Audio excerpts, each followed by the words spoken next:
that KO. Hands down, boom, down goes Munguia. Man, nobody saw this coming. He said the drones are watching. Like, let me tell you this though, man. Nobody saw this coming. We kind of skipped over this fight last weekend. We thought that it was going to be a fight for Munguia to shine in his hometown, in front of his people. He had a guy in front of him with only 4 knockouts, even though he was undefeated. Only 4 knockouts, didn't run the biggest risk of getting hurt in this fight. Um, Obviously, as I said, Surace had never fought outside of France. Obviously, had never fought in Mexico. He was coming up from 160 pounds, so everything was really stacked against him. Everything was supposed to go in favor of Munguia. Everything was going in favor of Munguia until he got caught. And we'll dive into it. But Chris, initial reactions. As I said, we kind of skipped over this fight last weekend because we thought it was supposed to be a wash. But man, you never know in boxing. This to me definitely upset of the year, and if I dare say, this might be the biggest upset in the last 10 years. Yeah, Gio, this is cherry picking gone wrong. Again, that curse of the hometown fighter, You mentioned it. This one was a fight that we thought was going to be kind of similar to his previous fight. You know, a non-threat type of opponent, like you said, very low knockout ratio. Those kinds of fighters don't intimidate. Guys like a Munguia. So we thought it was going to be an easy win. We thought it was going to be a knockout in favor of Jaime Munguia. Even in the early rounds, a knockdown in favor of Jamie. We thought it was going to go according to plan.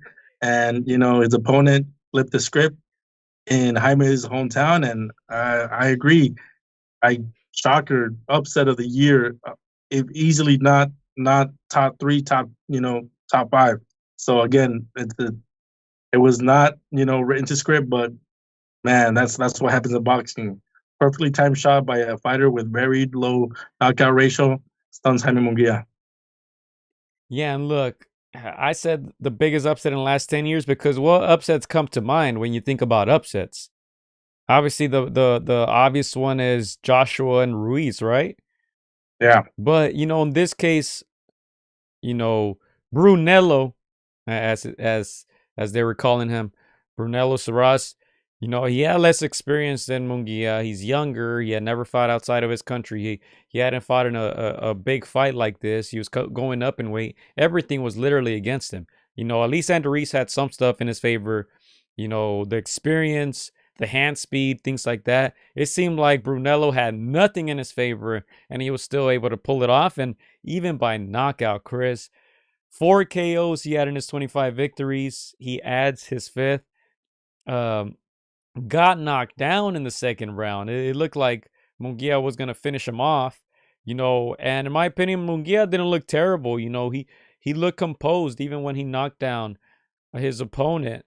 He stayed composed. He took his time, and he was winning. I mean, the majority of those rounds comfortably.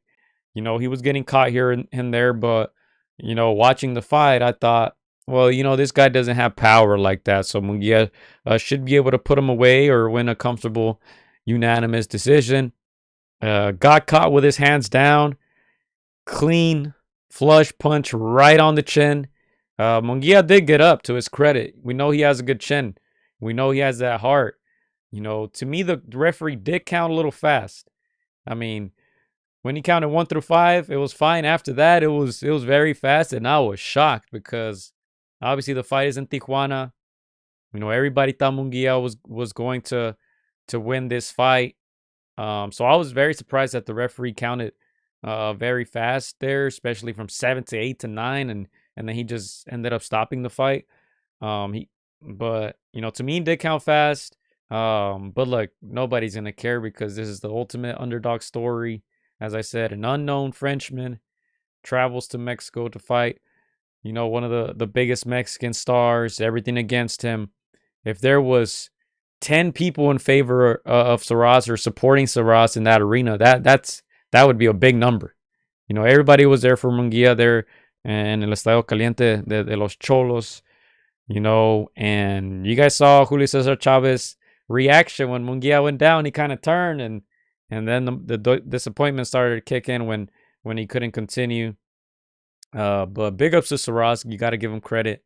He fought through it. He fought through adversity, and then he was happy to get a picture with Julio Cesar Chavez there at the end, and him and his pops, and yeah, obviously they went home happy. They're now on the map. They're virtually unknown, but big ups to him for fighting through it. For believing in himself, because as I said, he went down, he got up and kept fighting. Yeah, no, like you said, Joe, it was, Brunello was giving a good account of himself. Even for us watching the fight, we felt that Munguia was gonna win, but we're like, oh, okay, this kid's got some fight, he's got some heart. When he got dropped, we're like, okay, he's gonna last a couple more rounds. Tough kid, but he's out of his league. He's fighting, away from home. He's fighting, a guy that just went, you know, full distance with Goat. So we were giving him a little respect, Joe, but no, I don't think anybody anticipated, this kid landing a punch from the gods, and that's exactly what it was. You said it before. Munguia has got a good chin. I think he's only been dropped once before by Canelo. I think before that he never had touched the canvas, to my knowledge. So it seemed like Munguia was going to weather this storm. I do agree that was a long count. I counted it back a few times. This ref has somewhere to be, man, because that was a quick count. And in retrospect, maybe it served, Munguia that he didn't take any more punishment, because we know that Mexican spirit, he would have gone up. He would have probably made, if it was a fair count, if it was a regular count, he probably would have, gone up, try to weather the storm. Maybe he gets out, maybe he doesn't, but why pose that risk? You saw how unsteady legs he was. I don't think I've ever, not even with the Canelo knockdown, I don't think I've ever seen Munguia, in that trouble. So maybe it was a good thing that he got, counted out. But again, props to his opponent. I like that name, Brunello. I think he's earned it. But yeah, again, like you said, outside of his camp, outside of a few people, I don't think anybody really gave him a chance. I read after the fact that he had only, I think, gone the distance, or he's only done a 12-rounder once before. Most of his fights were 8-rounders, 10-rounders. So again, it's just big shocker. I agree. Upset of the year. And for a guy with very little knockout power to land that kind of punch, I joked about it on our chat. It's like Paulie Malignaggi landing a punch and knocking somebody out. So again, it was a right moment, right time. Like you said, hands dropped. If it's right on the money, even if you don't have a lot of power, you land in the right spot, you're out. So again, big ups to Brunello for shocking everybody. We got to put a little respect on his name now for this win. Heisman says Canelo couldn't knock out Munguia. This looks bad for Canelo. Do you agree with that? Nah, again, I think this is one of those punches from the gods again. Brunello landed this punch right on the button, right on the money. I don't think if they fight 10 more times, I don't think this happens again. Which takes me to my next question, Gio. Do you think that they run it back?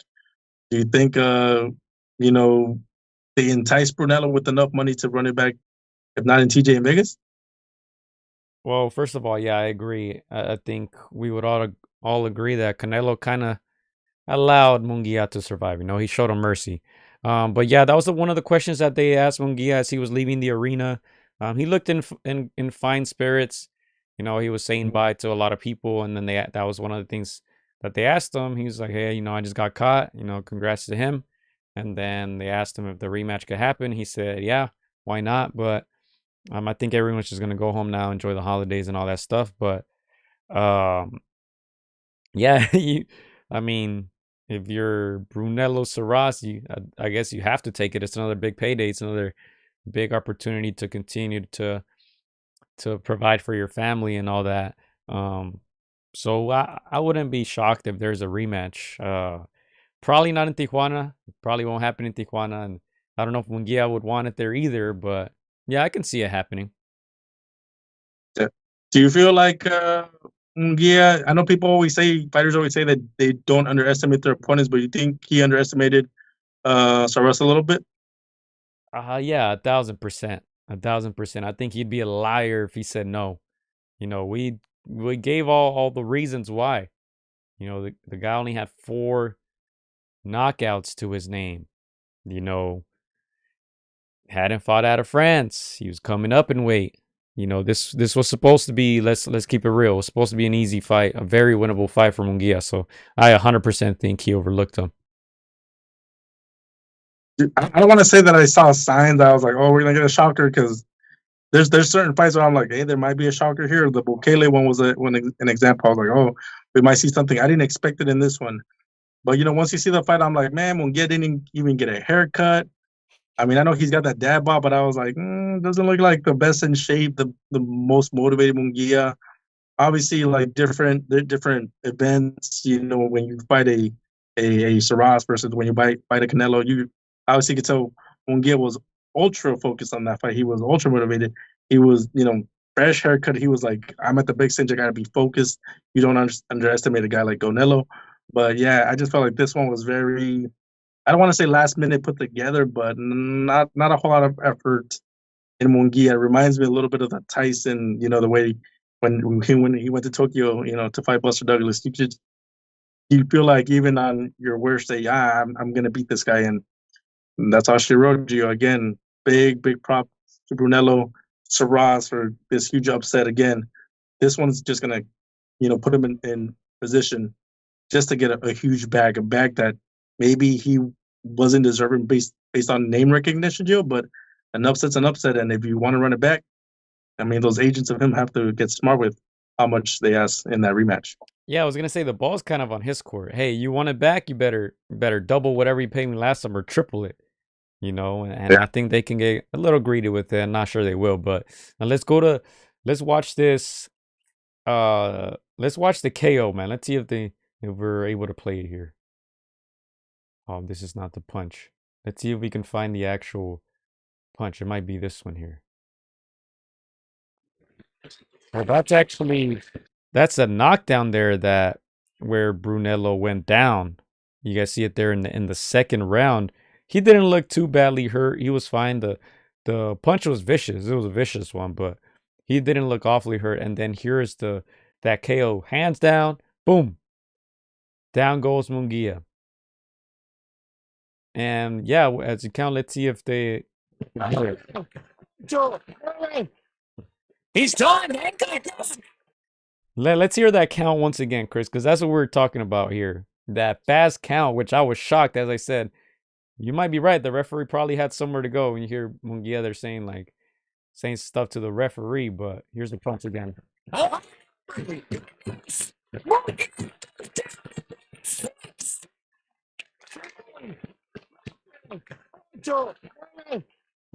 He's done. Yeah, so quick count at the end. I don't know. Munguia was saying that he was fine. They played some audio there in his corner. I'm not sure who was talking to him, but they were asking him kind of like what happened. He just said that he just got caught, and he said I was fine I was good to continue, but they stopped it. But yeah, this was a shocker. Even watching it live, it was hard to believe. Yeah, I'm not sure we're gonna get another one like this for a long time. Yeah, and again, Gio, you know, Jaime Munguia just fought earlier in the year in May against Canelo. He fought once again. After that, I know the narrative was like he was getting a lot of respect, and I'm one of the ones that gives him respect for fighting, 3 times a year or for fighting 2 more times after Canelo. Because a lot of fighters, you get that much money, Gio, you take some time off. I'm like, dude, I do focus to the most of your abilities for a fight like Canelo. You make so much money. A lot of people would have taken the rest of the year off. Let your body recover, let your mind rest, go spend time with your family, go spend time with your loved ones.